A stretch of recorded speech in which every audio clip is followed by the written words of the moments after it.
these elections are done the world over, the NRM is going to win in Kisoro, you like it or not. So they will be firing at themselves.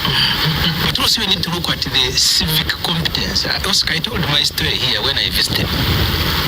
Charles has worked at our home for the last 35 years, digging. We didn't know where he comes from. The man comes by bus. We said, and I'm the one who organized, let's go. It is bad manners. Go visit this guy in Bunagan at the border. We went as a family of Yesigamye Nganda. As soon as we arrived, I was cooking. Police shows up with 2 police patrols in Kisoro, and they're asking me, why did you come to visit without notifying us? Kisoro is not different from Karamoja. It supports NRM, that is without a doubt, but they police it. You cannot do politics of any other group. The only time you can go to Kisoro is when you have a bad. I mean, if you can stop someone just visiting, those stupid police. So they knew that you had gone to. Yes, I don't know how, because I slept in the cavalry, but they found me in a banana plantation cooking pilau. Said, why are you here? They started confiscating phones from my sisters who are recording them. So that's how barricaded politically Kisoro is. That the only politics known there is NRM politics. And unfortunately for them, we don't say we have politicians who speak their language. In fact, majority of them listen to radio station of Rwanda. They listen to Rwanda more than including when Charles is at home in Rwanda. He continues listening to songs and everything from Rwanda. Not Kinyarwanda. It's Kinyarwanda in Uganda, but from Rwanda. So it's an island.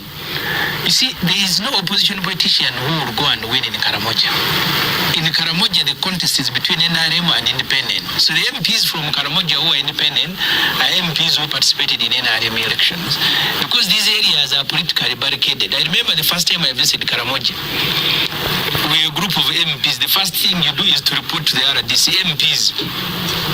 After reporting to RDC, you report to the DPC. Then they tell you, okay, you can move, they give you, so you move with them. So these areas are run like projects. So, but because of competition, even where you have no chance of winning, if you're a political party, you will have what we call, or what they call dust candidates. The only reason is you want to go there and speak to Kisoro, because you will never have any other opportunity to ever speak to them. So the absence of violence, it is because NRM is competing against itself, but also the voters in Kisoro are largely like voting machines. They are not emotionally involved in these campaigns as they go on. If you look at the videos of the candidates and agents distributing salt, I don't know whether it was during primary or after, openly. That was also 2021, it wasn't in this year. Yeah, but for me it doesn't matter. For me it doesn't matter whether it was 2021. But the level of civic competence of the people in Kisoro is not comparable to any other area. Even when they support you, they are not emotional, with the exception of a few. They just support as routine. This one we like, this one we don't like. Here, where people support and they are the ones driving a campaign, when you cheat, it's like you've cheated them. That's why you have to shoot and kill them and arrest them, because they don't look at this thing as a thing of the candidate. It is our thing. When you arrest Kyagulanyi Neruka, before you bring him to wherever, Kampala will erupt, because they are the ones who are competing directly against you, Mr. Museveni. So you can understand the context of Kisoro and why things happen the way they are, and for a very long time they will happen.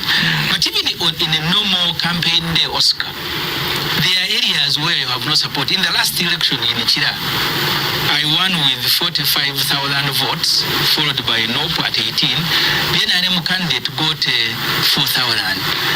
The state, because NRM is a state party, like UPC was in many respects.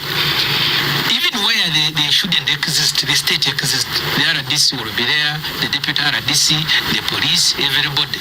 So they do if they do that work in Kampala, I've told you I was in a terrorist center in Wakiso, and the declaration forms of Honorable my friend Rosemary Seninde are being collected by RDCs and district internal security officers.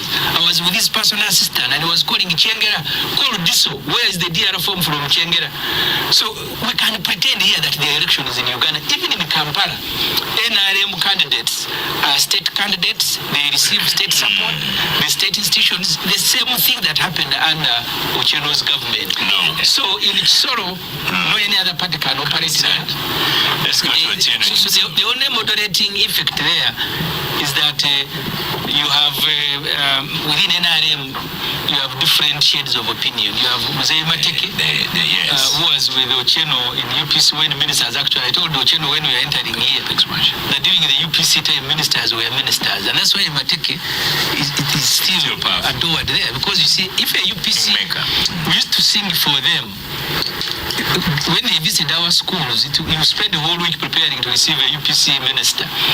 Because that minister was a minister. If he gives you a school, but even books today, pens are being given by Museveni. That's why I think his wife wanted to distribute sanitary pads directly. So smaller things now are done by one man and his family. So that's why ministers are useless. But Mateke of the UPC, because of the way the ministers were powerful,